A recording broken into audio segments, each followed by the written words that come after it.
అదేవిధంగా గోరంట్ల మాధవ్ గారికి పార్టీ వ్యతిరేకం కాదు. గోరంట్ల మాధవ్ గారిని ఎక్కడో చోట ఏదో రకంగా మేము పార్టీలో అకామిడేట్ చేయాలని చెప్పి ముఖ్యమంత్రి గారు భావించారు. ఆ విధంగా జరుగుతుంది.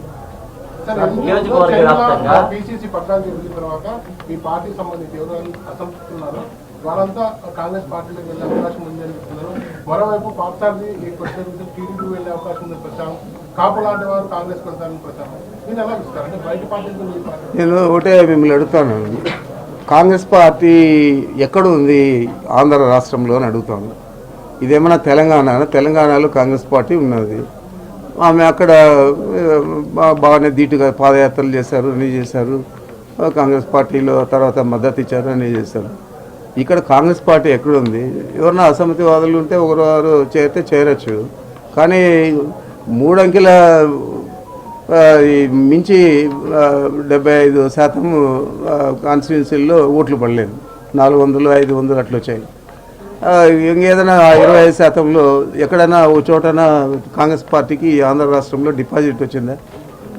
ఎవరు వ్యక్తులు వచ్చినా ఎవరు చేసినా కానీ కాంగ్రెస్ పార్టీ కూడా ఒక నేషనల్ పార్టీ, ఒక వ్యక్తితో అది ప్రభావితం కాదు.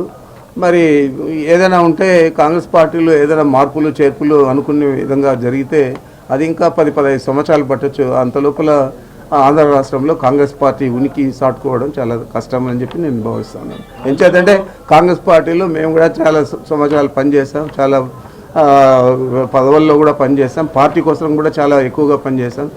మొట్టమొదటిసారి సోనియా గాంధీని రాజకీయాల్లోకి తీసుకొచ్చినప్పుడు తిరుపతి సభ కూడా నా ఆధ్వర్యంలోనే జరిగింది. ఆ రోజు నేను జిల్లా కాంగ్రెస్ అధ్యక్షుడిగా, ఆ తర్వాత దివంగత ముఖ్యమంత్రి మా నాయకుడు రాజశేఖర రెడ్డి గారి పిసిసి అధ్యక్షత.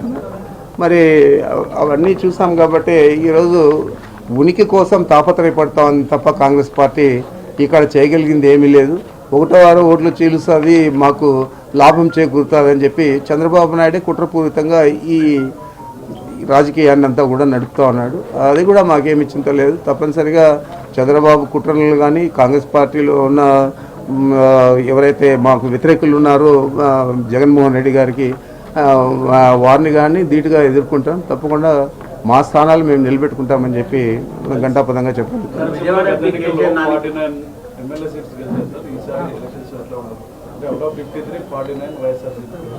రాయలసీమ ఎప్పుడు కూడా అదే స్థానాలు గెలుస్తామని చెప్పి మేము ప్రయోగాత్మకంగా ఏం చేయలేదు. నిజంగానే ఒక ప్రాక్టికల్గా మాకున్న అంచనాలతో చేశాము. అనంతపూర్ జిల్లా చూడండి, అంతకుముందు అనంతపూర్ జిల్లాలో ఏం లేదు వైఎస్ఆర్ కాంగ్రెస్ పార్టీ పరిస్థితి అని చెప్పారు. మరి ఈరోజు సీట్లు మార్చిన తర్వాత కూడా ఈరోజు మీరు బేరీజ్ చేసుకుంటే 1-2 తప్ప అన్ని స్థానాలు కూడా గెలుస్తూ ఉన్నాము. మరి ఇక్కడ గెలిచేటప్పుడు చిత్తూరు, కడప, కర్నూలు ఇవన్నీ కూడా పూర్తిగా మా అధీనంలో ఉండేటివే కాబట్టి 4 జిల్లాల్లో కూడా 4 పాత జిల్లాల్లో కూడా మేము మంచి పెర్ఫార్మెన్స్ చేస్తాము. తప్పనిసరిగా రాయలసీమలోనే అత్యధిక స్థానాలు సాధించగలుగుతాం.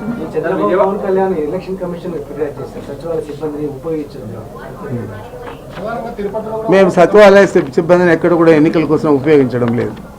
అది వాళ్ళు తెలియక వాళ్ళు కంప్లైంట్ చేసి ఉండొచ్చు, కానీ మేము ఎక్కడ ఉపయోగించడం లేదు.